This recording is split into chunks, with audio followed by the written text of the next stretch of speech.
Honestly, you would be hardly pressed outside of stone tablets to find a well less preserved form of media than video games.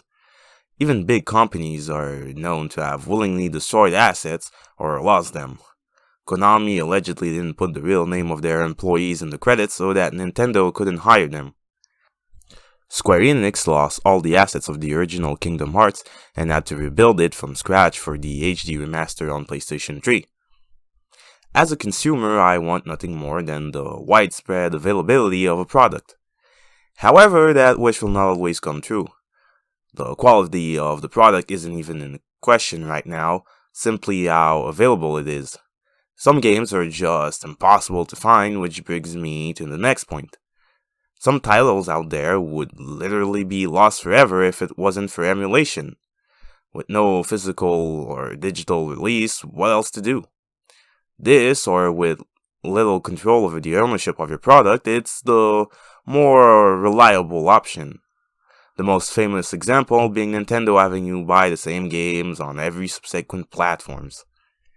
This isn't a physical copy that I have to acquire, can't I just transfer it? In the making of videos, it also helps, not having to depend on a capture device, or at the very least, having to bring your game and your capture device to a newer platform.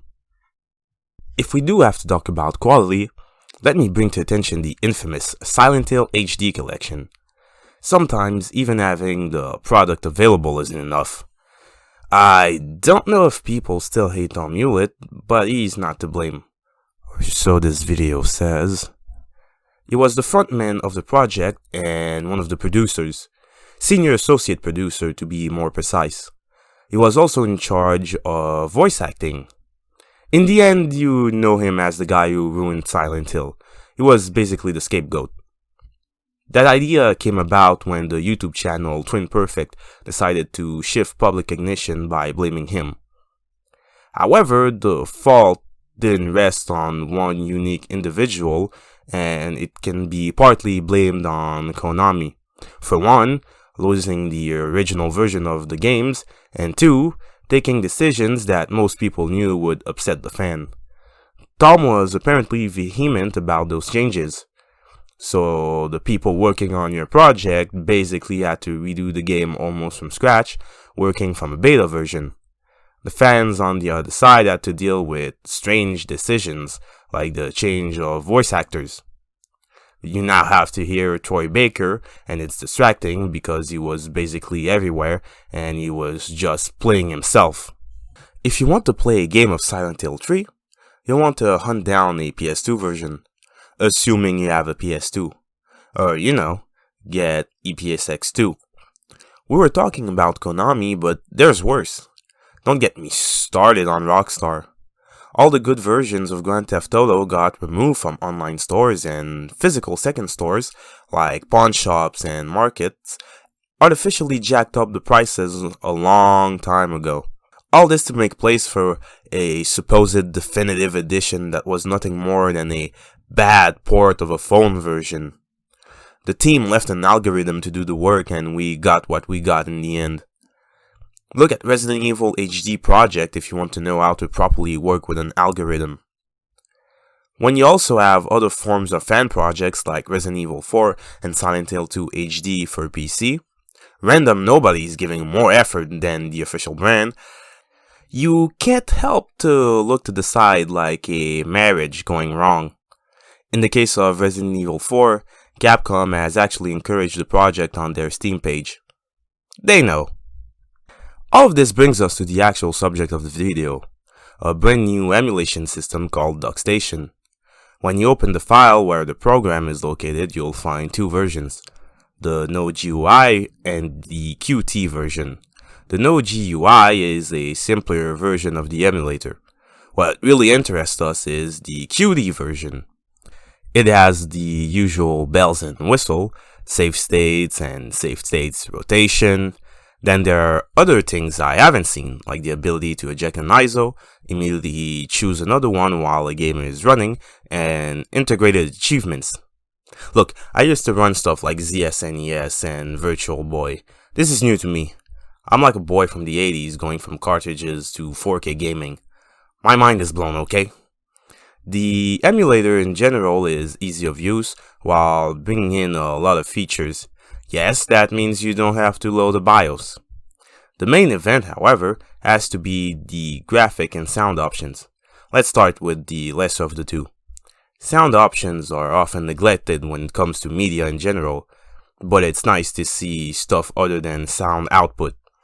You can alter the latency of sound and adjust the audio speed. Like I said, not extraordinary, but it's there. Graphically, you get a slew of options that makes your PS1 game feel like a PC game and not just a half-assed port. I've seen actual PC games with less options. You can choose the resolution up to 16 times the original. You can play in 4K. You have 3 different types of texture filtering. You can choose to change the colors or force widescreen. However, what really impresses me is the ability to change gameplay options. As you know, North American monitors run on 60Hz, so 60 frames a second. Places like the UK have been stuck for a while at 50Hz, so past games ran slower. Now you can choose in this emulator if you want to force the game in 50 or 60 Hz. So let's say you have a game exclusive to PAL territories or maybe some content exclusive to that version, you can finally play it at a decent speed. We also have to talk about PGXP, Precision Geometry Transform Pipeline. As you may know, consoles often have certain ways of rendering graphics that are exclusive to them. The PlayStation 1 is well known for things like texture warping and Z-fighting. That's because certain hardware were omitted in the console and by extension, certain techniques could not be used. Specifically, no MIP mapping, no Z-buffer, and no floating point number, FPU. What this nerd jargon means is that the console could not scale textures at different resolutions, so mapping issues. It could not calculate depth. Depth had to be determined by the software developer, Z-buffer. Finally, the PS1 could not properly calculate sub-pixel movement. Anything moving was hard to render. Well, it's my understanding of it as a joke. Well, PGXP fixes all of that. No warping, no jittering, no pixelization. The game not only looks clean, it looks as it should have been. It doesn't have to be filtered to weird hardware-specific flaws, and if you want them because you find them charming, well, you can keep those flaws. All of this sounds amazing, right? Unfortunately, while writing the script for this video, I learned that around February, DuckStation was made defunct. I will have a video in the description condensing quite clearly the information. It is still available for Android and PC, but it will no longer be updated. Stenzek, the creator of the system, decided to abandon the project after a dispute with RetroArch, the giant emulating platform. He claims that a lot of his personal code was taken from them, and while he does approve of open source, he didn't want the project to be monetized. He felt that the only way to compete with that is to monetize it himself, and he didn't feel like that. On the other side, RetroArch claims that another programmer named Kivuta is responsible for the issues and that he had a partnership with a company named PyPacker. They wanted to use DuckStation for commercial purposes and that the general public license used for the project allows for that kind of thing. They also claim that Kivuta has not been working with them for many years now, and that they hold no association with PyPacker. What this means for us is that DuckStation will not be making any new additions. Fortunately, the project was quite far along. Of the entire PS1 catalog, there's only 11 games that have issues being emulated. It's still the way to go if you're trying to emulate PS1 games. Platforms like these are important if we want to save our games for the future. Some games are way too hard to find, and having done it, I don't think everyone has the time, patience, or resources to start hunting for those old titles in pawn shops and markets.